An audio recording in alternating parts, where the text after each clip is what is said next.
इधर इधर देखो, ये कुछ question say that came in JKPSC 2025, ठीक है। ये EVS के कुछ क्वेश्चन से सुनाई नहीं दे रहा, मतलब रोज चुप हो रहे हमसे। ये 2025 के कुछ क्वेश्चन है, इधर इधर फोकस करो। एक दफा सेटल हो जाओ पहले।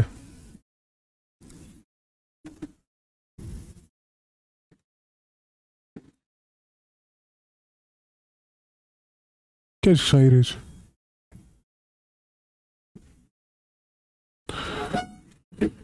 सबको दिखाई दे रहा है? ठीक है, ये JKPSC में 2025 में कुछ EVS के कुछ क्वेश्चन थे, एंड लक मानो क्या मानो, and they directly came from the notes, ठीक है। अब for example this was question on invasive species, they can compete out compete native species, invasive species are always harmful to what, ecosystems. अब इसकी statement यहाँ देखो, ये indicator species है, invasive species है। इन्वेजिव स्पीशीज है, दूसरा नाम इनका क्या है, exotic species, is introduce in an area unintentionally या intentionally. Once introduce they multiply so rapidly that they destroy the local habitat of an area, right. अब पहली स्टेटमेंट जरा देखो, invasive species can out compete what, they can destroy the local habitat by outcompeting the native species, right। second statement जरा पढ़ो, always, याद रखना always मतलब वो वहीं से तुम्हें बोल रहा है, देखो मैं गलत बोल रहा हूँ, इट्स अप टू यू कि वहाँ तुम्हारा माइंड कितना चल रहा है, ठीक है। नाउ नॉट ओनली एक्सोटिक, मतलब ये हमने पढ़ा था इन्वेजिव एलियन स्पीशीज, इनफैक्ट मैंने आपको एग्जाम्पल भी दिए थे, and we are always 1-2 steps ahead of it. Actual में ultimate challenge of your notes is in UPSC rather than JKPSC, ठीक है। अब देखो फॉर एग्जाम्पल मैंने तुम्हें बताया था water hyacinth, lantana camara, juliflora, ये सारा कुछ मैंने पढ़ा है with discussions as well. Similarly go to ये, और इसी की ये है एक्सप्लेनेशन है कि what are the reasons behind biodiversity loss, for example what, invasive alien species, ये तो पहला ऑप्शन था, ठीक है। सिमिलरली सी नेक्स्ट क्वेश्चन देखो, नेक्स्ट क्वेश्चन था, एक्ट दिए थे और उनके ईयर्स दिए थे। इनफैक्ट हमने जब क्लासेस में हम डिस्कस कर रहे थे, हमने हर कोई एक्ट डिस्कस किया है, हमने ऑलमोस्ट हर कोई एक्ट इसमें मेंस के पर्सपेक्टिव से पढ़ा है। For example if you go to the wildlife protection act, देखो वाइल्ड लाइफ प्रोटेक्शन एक्ट 1972, ये सारा पढ़ा है, इवन तो मैंने इसको शॉर्ट फॉर्म में बनाया है, बच्चे नहीं बनाया। बायोडाइवर्सिटी एक्ट 2002, ये देखो, water prevention and control of pollution act 1974, ठीक है।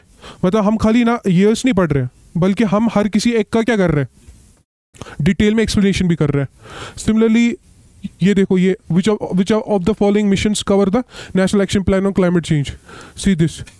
इनफैक्ट ये कुछ टॉपिक्स है, ये मैंने होमवर्क भी दिए थे, इन्हीं में से ये भी था, national action plan on climate change.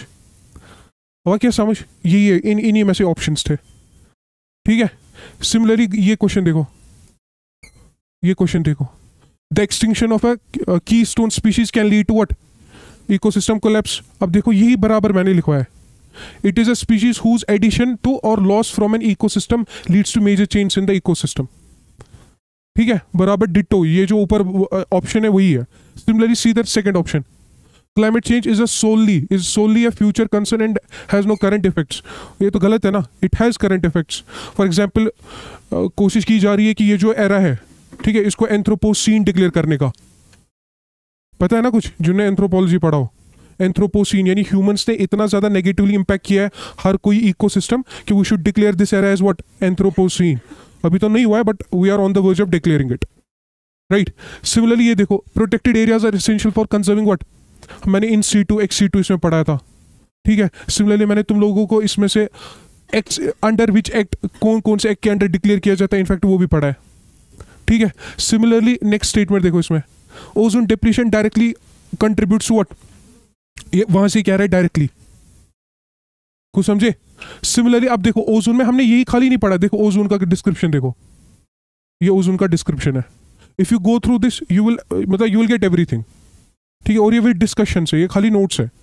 Similarly ये क्वेश्चन देखो, climate change influenced by both natural and anthropogenic factors. Anthropogenic मतलब मैन मेड, पहली क्लास में पढ़ा तो एंथ्रोपोस्फेयर, एंथ्रोपोजेनिक फैक्टर्स, ये पहली क्लास में पढ़ा तो। सिमिलरली ये तो पता ही है, current extinction rates are comparable to historical background rate, से गलत है। यानी जिस हिसाब से अभी जो स्पीशीज एक्सटिंक्ट हो रही है उनकी जो रेट है extinction it is far greater as compare to any time in the previous years. Previous जितना भी साल थे, जितना भी दुनिया है, उससे ज़्यादा अभी एक्सटिंक्शन रेट चल रहा है। और ऑब्वियसली बात है, अर्बनाइजेशन के negative impact what, local biodiversity. ये PDF देख लेना, ये मैंने ये अटैच कर दूंगा वीडियो के साथ। ये देखो, ये एंथ्रोपोसेंट्रिसिज्म, बायोसेंट्रिसिज्म, वीक सस्टेनेबिलिटी, स्ट्रॉन्ग सस्टेनेबिलिटी, कुछ समझ में आया? सिमिलरली अभी तो कुछ समझ में नहीं आएगा, जस्ट ये देखो, ये क्वेश्चंस देखो।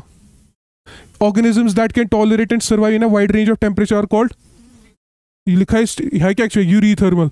देखो यहाँ पे सारा कुछ लिखा है, इनफैक्ट एग्जाम्पल भी लिखा है। कन्फर्मर कम गए, रेगुलेटर कम गए, कौन एक्टोथर्म है, कौन एंडोथर्म है, कुछ समझे? जैसे फॉर एग्जाम्पल देखो यहाँ पे, देखो जरा ये पढ़ो, mostly eurythermal that is broad range of what temperature, कुछ समझे? Stenothermal mostly steno can survive in narrow range of temperature. अब मैमल्स जो है, मैमल्स इंक्लूडिंग ह्यूमंस, अगर कहते हैं दिमाग तो लाइट, ह्यूमंस क्या, मैमल्स, ह्यूमंस साइबेरिया में भी रह पाते हैं, सहारा डेजर्ट में भी रह पाते हैं, तो therefore they can live in what broad range, तो ऑब्वियसली यूरीथर्मल होगा ना वो। देखो यही स्टेटमेंट थी, not stenothermal but they are eurythermal. आवाज समझ के बेशक और है ना, जनरली ये वहीं से कह रहा है भाई, मैं खुद में कह रहा हूँ, हर किसी केस में नहीं है। बात समझे मैं क्या कह रहा हूँ? वो वहीं से तुम्हें इंडिकेट कर रहा है कि ये स्टेटमेंट सही है। वहाँ फिर टाइम कंस्ट्रेंट होता है, दिमाग वहाँ चलता नहीं है सही से, फिर जो सही कर रहे थे टेस्ट सीरीज में वो वहाँ पे गलत भी हो जाता है। ये देखो, consider the following statements regarding the eutrophication of the lake, it is an anthropogenic process and does not occur what. अब देखो ये मैंने सीधे बनाया है, देखो नेचुरली भी हो रहा है, एंथ्रोपोजेनिक भी हो रहा है।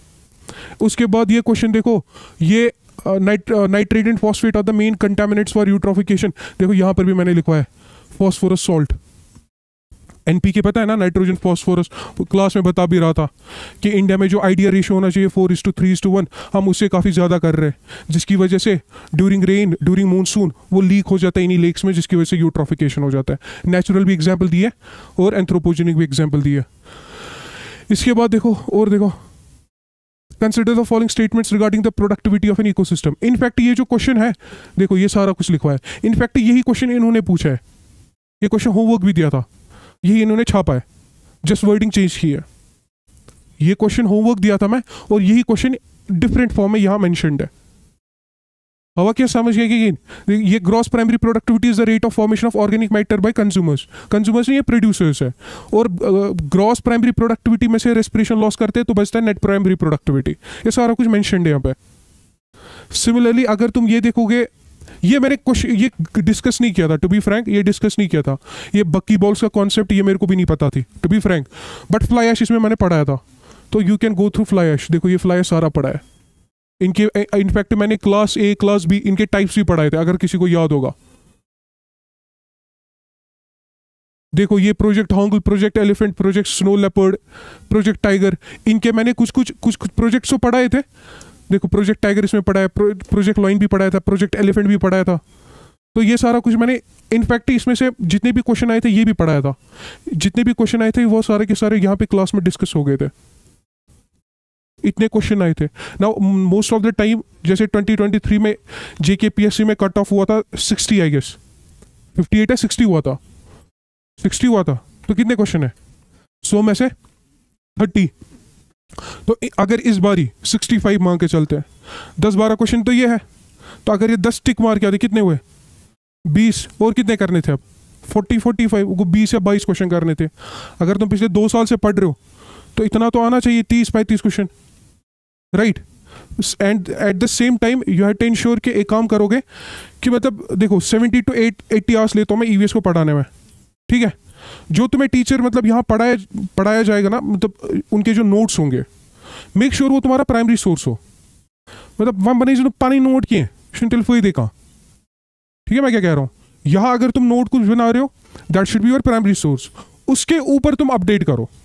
अपडेट मतलब तुम बुक पढ़ोगे वो उसके ऊपर अपडेट करो, रादर देन तुम एंटायरली बुक के लिए कोई नई कॉपी बनाओ, वो फिर कोई फायदा नहीं है। उससे होगा क्या, एक तो बर्डन बढ़ेगा, ठीक है। और सिमिलरली टीचर्स में यही बताएंगे क्या क्या टॉपिक बुक से पढ़ना है, क्या क्या टॉपिक हम यहाँ कराएंगे। फॉर एग्जाम्पल ये जो पढ़ाता हूँ तो मैं कुछ टॉपिक्स भी देता हूँ जो आप लोग को पढ़ने हैं, which you have to ensure कि वो गो थ्रू कर दो, राइट। सो लेट्स होप कि तुम्हारा भी ये लक ऐसा ही हो। पता चला सारा पढ़ के गए, आया कुछ नहीं। ये भी हो सकता है, ठीक है, बट होपफुली ऐसा कुछ नहीं होगा, ठीक है।